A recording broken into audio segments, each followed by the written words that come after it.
Salut l'équipe, aujourd'hui nouvelle vidéo. C'est une vidéo très spéciale aujourd'hui parce que j'ai atteint les 300 abonnés sur Instagram. Truc de fou. Non, je déconne, on s'en bat les couilles. J'ai juste le hasard fait qu'au moment où je filme cette vidéo, j'ai atteint les 300 abonnés sur Instagram. Du coup, voilà, on s'en branle.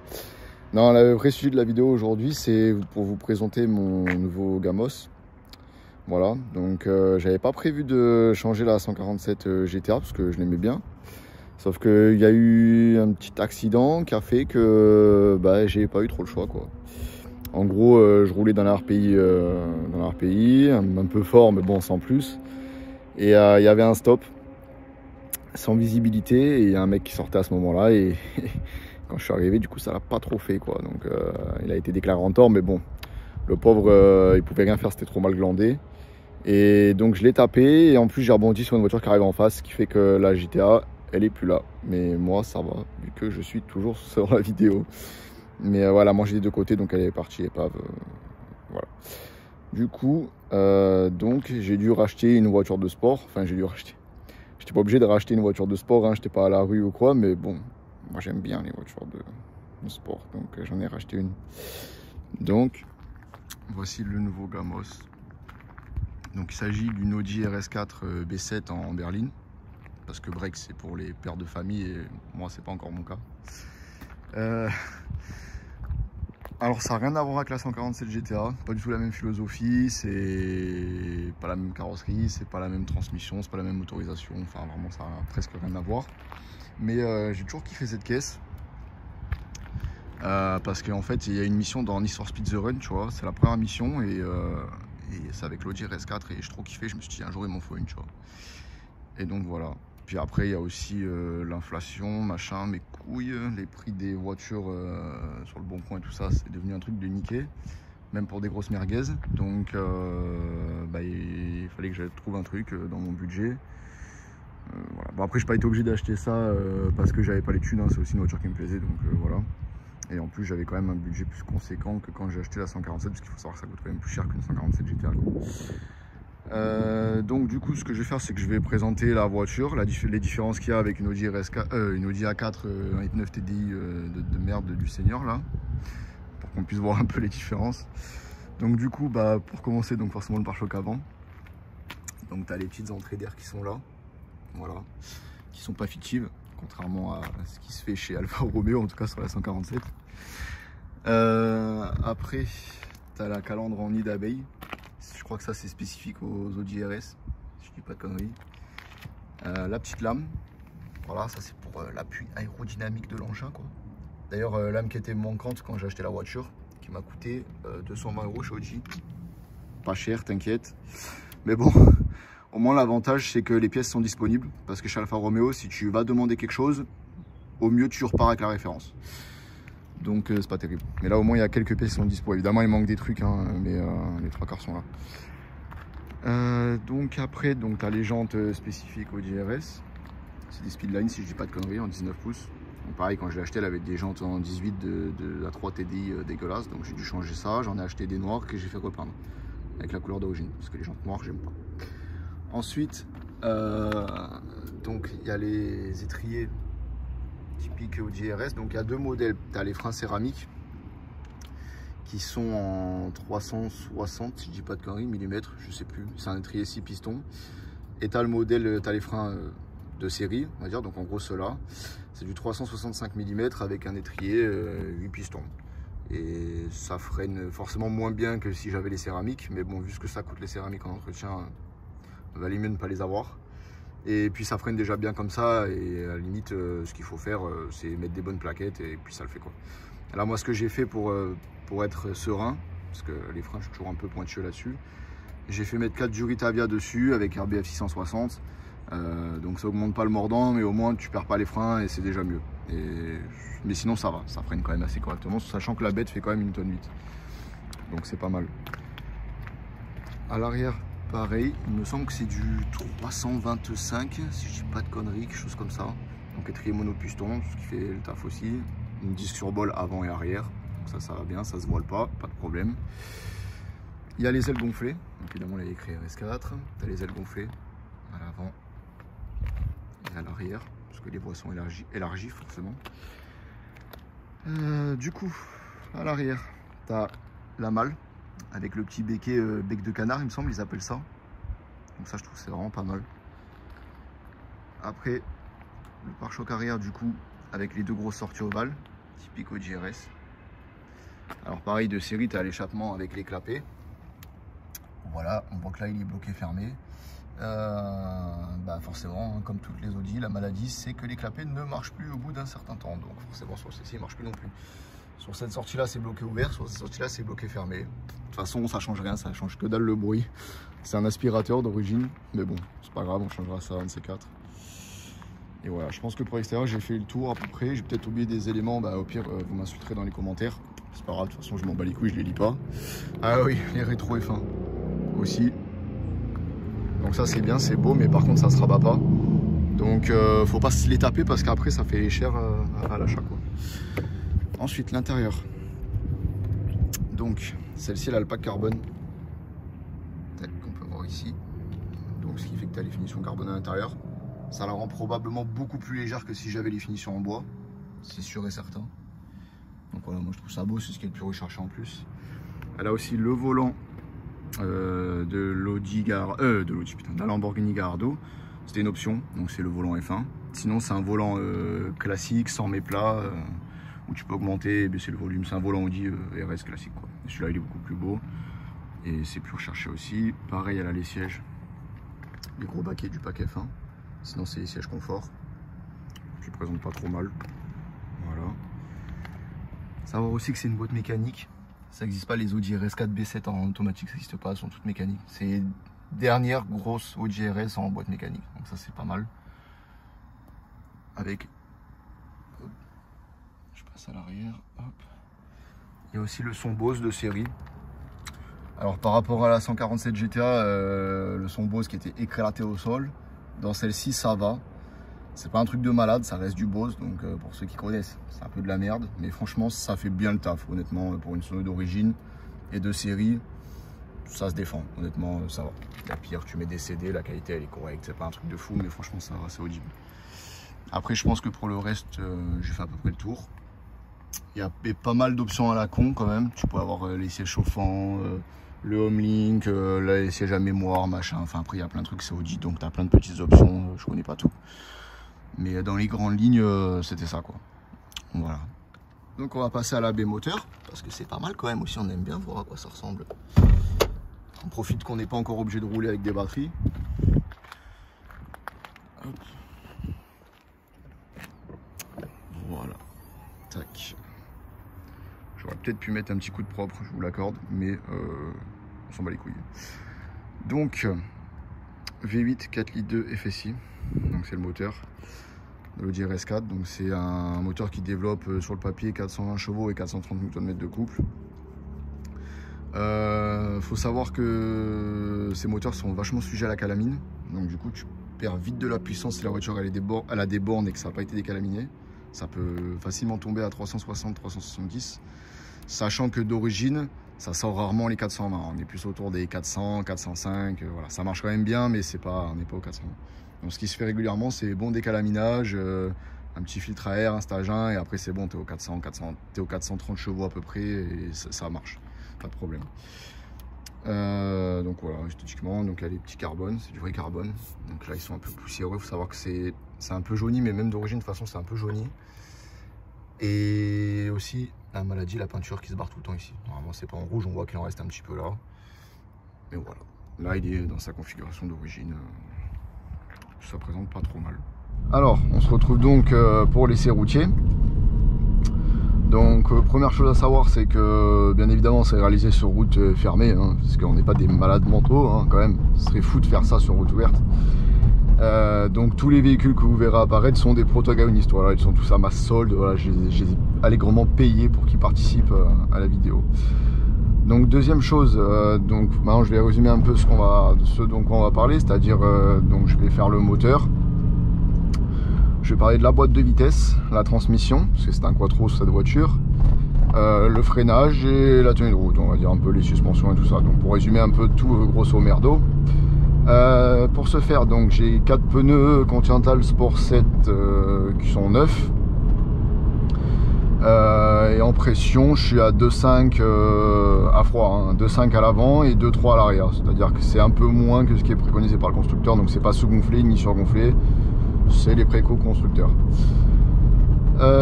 Donc déjà, je vais profiter qu'on peut pas trop rouler ici pour parler du quattro et vous expliquer comment ça fonctionne. Donc le quattro, de toute façon, c'est connu, c'est le système 4 roues motrices de chez Audi. Mais il y a plusieurs particularités. Il y a plusieurs quattro, on va dire. Le premier, c'est pas vraiment celui qu'on va voir le plus souvent sur des Audi, c'est-à-dire Audi S3, RS3 et aussi les Golf R. Et c'est celui qui est le plus commun. Ils appellent ça quattro. Ce qu'il faut savoir, c'est que c'est pas un quattro en réalité, c'est un Aldex. Donc c'est pas du tout le même système. L'Aldex, c'est un système de répartition des puissances avant-arrière qui marche électroniquement. Donc c'est par calculateur. Et en réalité, les voitures qui sont équipées de cet Aldex sont principalement des tractions. Donc c'est à dire que c'est 80% de puissance à l'avant et 20% à l'arrière les 3/4 du temps. Et après, l'Aldex peut permettre d'envoyer jusqu'à 50-50 de la puissance, c'est à dire 50% à l'avant, 50% à l'arrière. Ça, c'est pour l'Aldex. Ce système là, il est bien parce qu'il est économique et tout ça, mais en réalité, c'est pas ce qu'il y a de plus efficace, c'est un peu merdique. On est vraiment loin du vrai quattro. Là-dessus, on est sur un vrai quattro. Ensuite, il y a deux types de quattro. Il y a le vrai quattro, donc déjà ça c'est bon, et après il y a le quattro sport. Donc là on a le vrai quattro et en plus quattro sport, c'est-à-dire qu'en gros là on a un système mécanique de répartition de la puissance à l'avant et à l'arrière qui permet d'envoyer jusqu'à 60% de la puissance à l'arrière. Enfin c'est un 4 roues motrices permanent, ce qui fait qu'en réalité c'est jamais traction comme un Aldex, c'est toujours 50-50 ou quelque chose comme ça, et le maximum que ça peut envoyer c'est 60 à l'arrière et 40 à l'avant. Maximum que ça peut envoyer à l'arrière c'est 60. Et deuxième chose, c'est un quattro sport, ce qui fait qu'en plus de ça on a un vrai différentiel autobloquant à l'arrière, ce qui fait que la puissance passe beaucoup mieux au sol, c'est beaucoup plus efficace qu'un Aldex.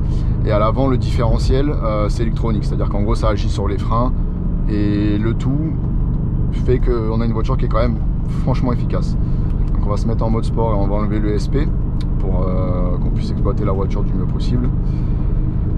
Donc le quattro, c'est sport, c'est ce qui fait vraiment la grande force de cette voiture, parce que ça améliore énormément la tenue de route, et c'est vraiment là-dessus qu'il faut s'appuyer pour la conduite.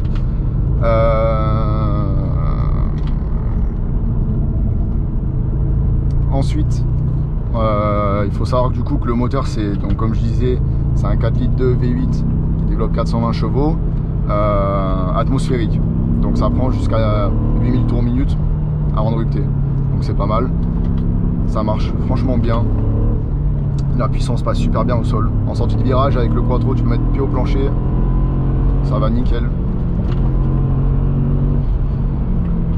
Alors la boîte elle tire long, la boîte elle tire très long, donc c'est la boîte mécanique, elle est bien, franchement les rapports ils passent super bien, l'embrayage d'origine il est presque renforcé, donc ça patine pas du tout, c'est nickel.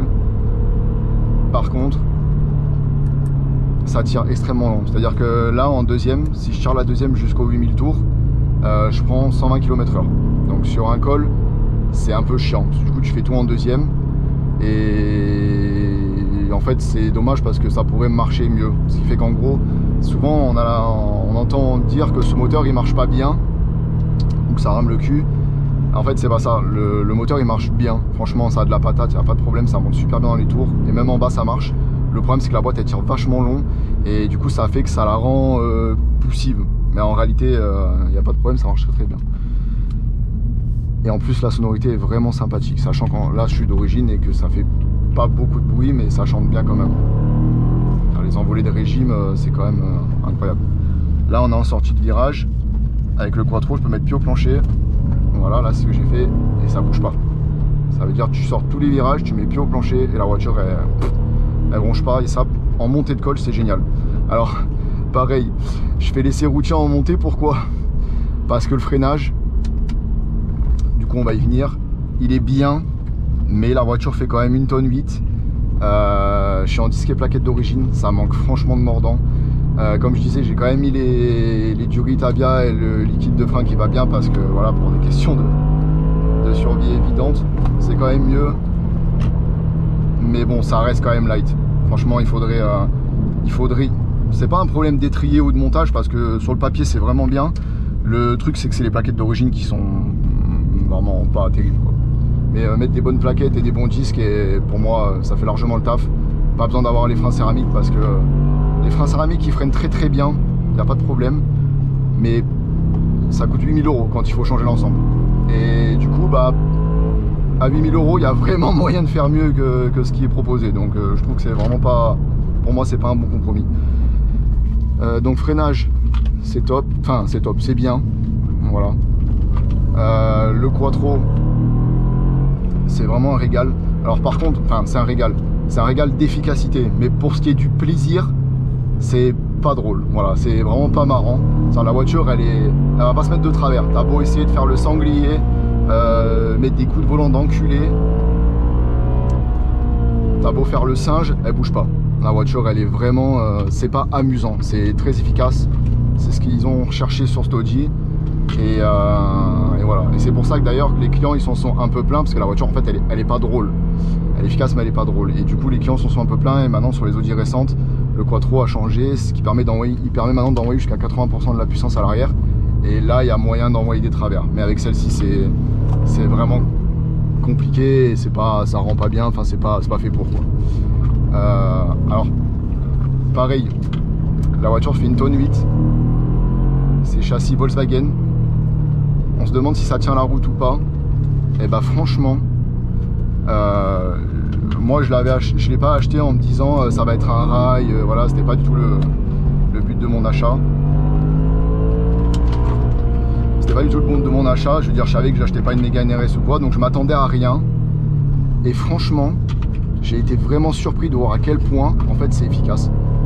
Pour une voiture qui fait une tonne 8, le train avant il est ultra incisif, la puissance elle passe super bien, ça marche, et putain ça tient grave bien le pavé en fait. Donc là Audi pour le coup ils ont fait franchement un travail impressionnant compte tenu du poids de la bête et tout ça, et il n'y a vraiment rien à dire. Après pour ce qui est de la suspension, alors moi là je suis en suspension d'origine. La voiture elle a 200 000 km, donc elle a toujours les suspensions, en tout cas c'est les suspensions d'origine, c'est-à-dire en gros ça ressemble à un système de suspension pilotée, mais en réalité ça n'en est pas un, c'est un abus de langage. En fait c'est une sorte de montage en X qui fait que quand la voiture elle a un appui d'un côté, la pression de l'huile, ou je sais plus comment c'est glandé, s'envoie de l'autre côté, machin, enfin c'est une sorte de système de répartition qui fait que la voiture elle vire toujours à plat. Et franchement, donc je disais la voiture elle a 200 000 bornes, donc je sais pas si les suspensions ont été changées ou si c'est vraiment celles qui étaient sur la voiture quand elle est sortie d'usine. Mais franchement ça fait bien le taf, c'est confortable et ça tient la route. Donc pour le coup rien à dire. Alors c'est sûr que c'est un peu spécial, c'est bizarre quand même comme sensation. Je sens quand même que c'est pas une suspension classique auquel on a l'habitude d'avoir à faire. Mais franchement ça fait super bien le travail. Donc quand vraiment ce sera mort, éventuellement je mettrai des combinés filetés, parce que remettre les suspensions d'origine c'est quelque chose de très cher et ça vaut pas le coup quoi. Donc vaut mieux mettre des bons combinés, mais pour l'instant ça fait bien le travail et ça va rester comme ça. Ensuite, donc du coup pour ce qui est du moteur, suspension, tout ça on est bien. La voiture elle se défend super bien. Voilà, je pense que j'ai fait à peu près le tour. J'ai parlé du freinage qui est bien, qui est correct. Le quattro c'est exceptionnel en termes d'efficacité. Le moteur franchement il va bien. Comme je disais dans la présentation, s'il faut on peut grappiller 20-30 chevaux, mais pour le coup moi je trouve que ça fait bien le travail. Au niveau des sensations on est bien, pour moi il n'y a pas besoin de modifier. Et voilà, les suspensions sont bien, pour moi tout est bien, il n'y a rien à modifier sur cette caisse, à part pour moi tout ce qui est plaquettes et disques, mais sinon dans l'ensemble la voiture elle se défend super bien. Honnêtement je suis content. Voilà. Bon bah j'espère que la vidéo vous aura plu. Si j'ai oublié des détails, encore une fois vous pouvez toujours m'insulter comme j'ai dit, ça me fera rien. Voilà hein. Ben à une prochaine.